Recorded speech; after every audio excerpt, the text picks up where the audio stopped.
Yo, what is going on everybody? Welcome back to my channel. Today I'm going to be reviewing the 1981 cult horror classic Sam Raimi's The Evil Dead. If that sounds interesting, let's get right into the video.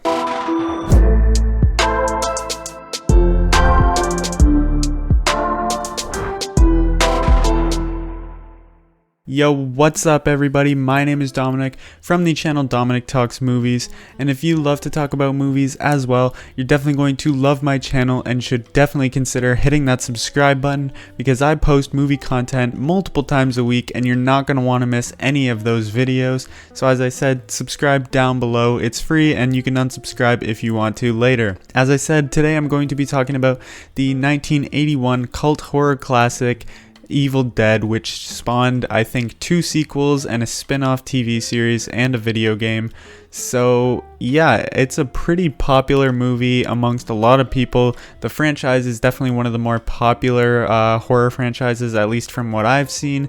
And yeah, without further ado, let's see what I thought about this film. Firstly, getting into the positives of the film, there are a good bit.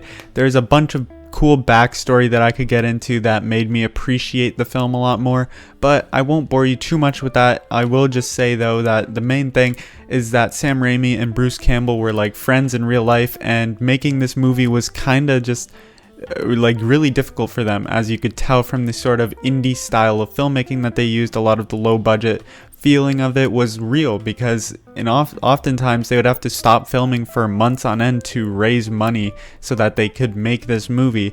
And so I definitely appreciate the hustle and the grind that they had to go through to make this film, and I think it makes me appreciate it just on another level. But in terms of actual technical filmmaking, I think this is definitely still a really good movie.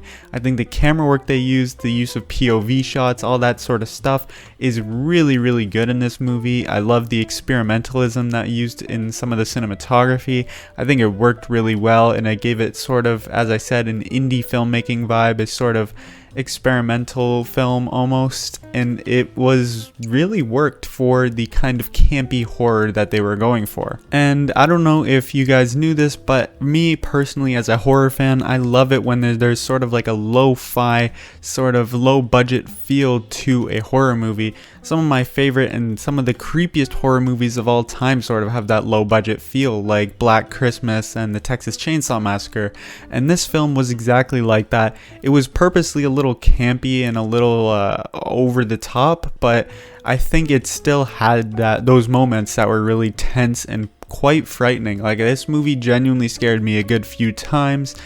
And yeah, I think that sort of stuff worked really well. I think that the sort of low budget, creepier tone that you get with the film, compared with the sort of wacky, over the top, campy horror film vibe that this film has, kind of would contradict each other on paper, but it really balances those two elements very well, and I think it works and doesn't feel out of place or like it has jarring tonal shifts throughout this film. So I think it's balanced incredibly well. So props to Sam Raimi for really getting that tone on a T. A big complaint that a lot of people have with this film is the lack of interesting characters, which to an extent I can agree, these characters aren't fully developed, but then I also say that a lot of horror movies have pretty forgettable characters that you're not necessarily supposed to care for.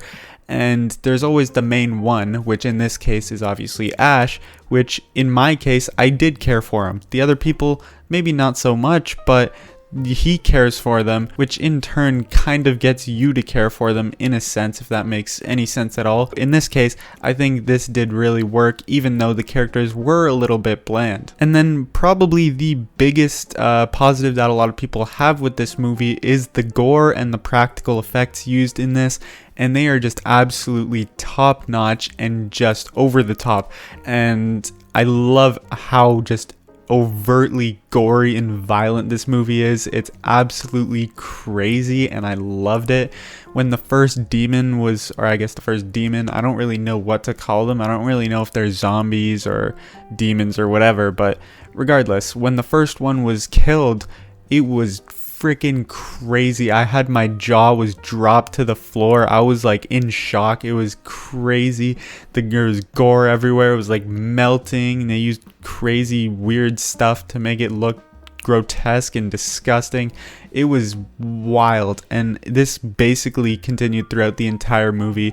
There are moments of just crazy gore. Like, one of the few scenes that I was like kind of just taken aback by, like, they didn't need to use that much gore, but it works, was when one of the characters got stabbed in the ankle with like a pencil, and it just started like gushing blood, and they started like dragging it. It was crazy, it was disturbing, and I absolutely loved it. And as for the negatives, I don't have too many, other than there are some bland characters for sure. There's a little bit of pacing issues where it'll kind of kick up and then it'll slow right back down with kind of the characters mingling and having weird, kind of uninteresting dialogue pieces.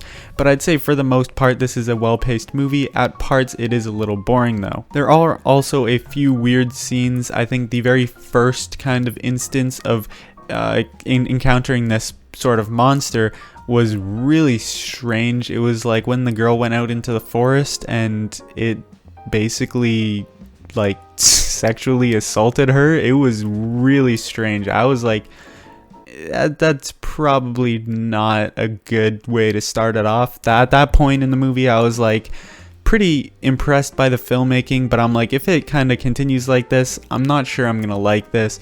But thankfully it kind of stepped away from that really weird stuff. That was the only sort of thing that had me questioning how the rest of the film would go. But thankfully, as I said, they didn't continue down that route, so I'm perfectly content with the kills that we got after that point. Overall, The Evil Dead was a film that I had fairly low expectations for, because for the most part I'd say it's a pretty mixed bag for a lot of people, and even though it is a cult classic, that means that a lot of people do love it, but it does have its haters. So I had low expectations but came out with high and awesome results that I really loved. And now this is probably one of my favorite horror movies of all time, and this is a movie that I can definitely see being incredibly rewatchable, and one that I definitely want to show to a big group of friends, because you can kind of laugh and also be pretty creeped out by the absolute absurdity of this film.